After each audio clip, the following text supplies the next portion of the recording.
Shalom. I'm Rabbi Michael Panitz. I'm the Rabbi of Temple Israel of Norfolk, Virginia, speaking to you from the pulpit of our congregation. Today is September 11th, 2024, and the message today is entitled, "The Hatred is Still Present." Today's date, like December 7th for Americans of the World War II generation, will always be a time of mourning. Today is the American Tisha B'Av, the anniversary of the worst destruction suffered from a foreign attack on our native soil. There is a big difference, however, between September 11th and December 7th. Pearl Harbor triggered the American entry into the Second World War. We fought successfully and, for several generations, we eradicated the hyper-nationalism and fascism that Imperial Japan and Nazi Germany stood for. At least we marginalized it for several generations. Today we see that the victory is never complete, short of the coming of the Messiah. Neo-Nazism and hyper-nationalism are on the rise, east and west. But December 7th resulted in VE and VJ days within 4 years. How different it is today. Nearly a quarter of a century on, and the ideology that gave rise to 9/11 is all too present. Let us look clearly at what that ideology is. The zealous iteration of Islam that animated Osama bin Laden and his Saudi Wahhabi operatives posits, as does the Quran in its passages from Surah 5 and Surah 9, an endless struggle between those who submit to the will of the one God, as understood in the teachings of Muhammad, and the rest of the world. There can be no peace with infidels according to that worldview. Only ceasefires, temporary truces, pauses for the jihadist fighter to catch his breath before he resumes his attack.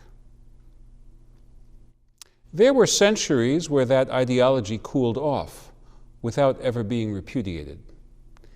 There have been Islamic states whose jihadist zeal was honored by lip service while they pursued a realpolitik diplomatic path. But the basic notion that the world is divided into the house of Islam and the house of the sword has never been officially reinterpreted. In this respect, and without ignoring that there are Muslims who do not understand, let alone practice, jihad in its bellicose original sense, militant Islam represents the survival into our own day of a mindset that once dominated Christianity, but does so no longer. Christianity had its own crusading movements. From the 5th through the 15th centuries of the Christian era, Christians attempted to spread the faith by the sword. But after the Protestant Reformation, the bloody stalemate of the European wars of religion produced a radical reinterpretation of Christianity on the part of Christians themselves. At first, a few pioneers, such as Roger Williams, founder of Rhode Island, and then eventually more and more Christians abandoned the militant mode of spreading their faith. The intellectual revolutions of the Enlightenment and the past 2 centuries of modern Western thought have moved many Christians to embrace genuine interreligious coexistence. Even those who still support a missionary approach and seek the conversion of non-Christians are a far cry from the medieval knights who sewed the cross to their tunics and killed in the name of spreading the faith. There were faint echoes of the Crusades at the height of the Cold War. American zealots who urged, quote, "Kill a commie for Christ." But even in their day, they did not speak for the mainstream of Western Christians of all denominations. Historically, Judaism is the clearest example of a monotheistic faith that did not seek to impose itself upon others. The one aberration was a single generation of Hasmonean rulers who spread Judaism using militant means. But the overwhelming consensus of Jewish thought and practice throughout millennia is that people are welcome to become Jewish, but Jews have no mandate to force their faith upon others. Because Western Christians and Jews are so far removed from their own parallels to the jihadist mentality, many of our well-meaning neighbors fail to recognize the worldview that animates the mullahs of Iran and their proxies in Lebanon, Gaza, and Yemen. That worldview still seeks the physical destruction of Israel. Israel's original sin in their eyes is daring to be an independent non-Muslim state in the part of the world that they claim as one of the chambers of the House of Islam. The core issue is not settlements. The real issue is not whether Israel is evacuating civilians to get them out of harm's way or whether the evacuations themselves are objectionable. The true issue is nothing less than existential. Hamas and Hezbollah and their master Iran do not object to the border between Israel and the Muslim world being here rather than there. They reject the very concept that a Jewish state has a right to exist. That is the genocidal meaning of the slogan, "From the river to the sea, Palestine will be free." In their eyes, America is the great Satan, and Israel is the little Satan. Between their 9/11 attack on the leading symbolic representations of America, the World Trade Center, the Pentagon, the White House, and the Hamas outrage of this past October 7th, there is a straight line. In light of all this, what are we to do? This week's Torah reading begins with the words, Ki tetzei lamilchama, when you go out to war against your enemies. That is not the focus of the biblical reading, but only its setting. The focus is to command humane conduct, even in warfare. Specifically, the Bible forbids the Israelite soldier from committing rape.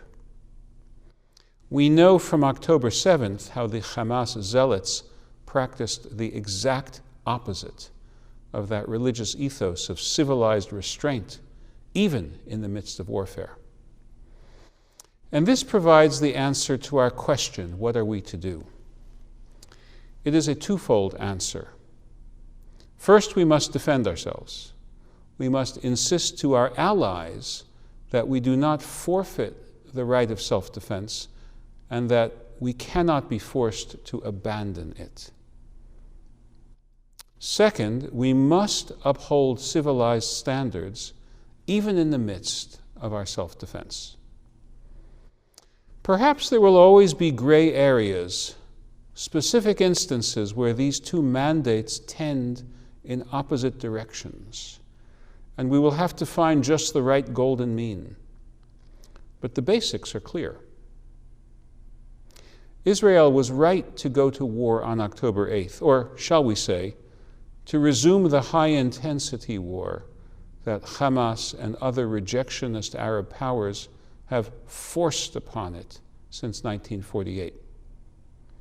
Now, Israel has to find the right way to conclude that chapter and lower the intensity of the conflict in Gaza.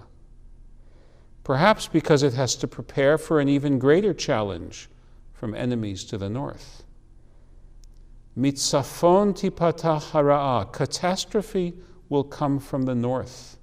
Jeremiah cautioned.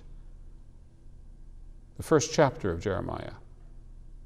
And he offered that caution before our first original Tisha B'Av, when the Babylonians coming from the north destroyed our kingdom and our temple. Perhaps it is time to wrap up affairs in Gaza so as to prevent those words of Jeremiah from coming true yet again. This year, on the anniversary of 9/11, I do not regard it as a sad day from a quarter century ago. I regard it as all too present. As the Bible tells us with regard to Amalek, the perpetual enemy of the Israelites, the foe from generation to generation, Zachor al tishkach, remember, do not forget. I understand that double command, remember, do not forget, as follows. Remember what happened at some year in the past, and do not forget that the challenge is still present. May we not grow weary or falter. Life is at stake. May our faith and our values sustain us. Amen.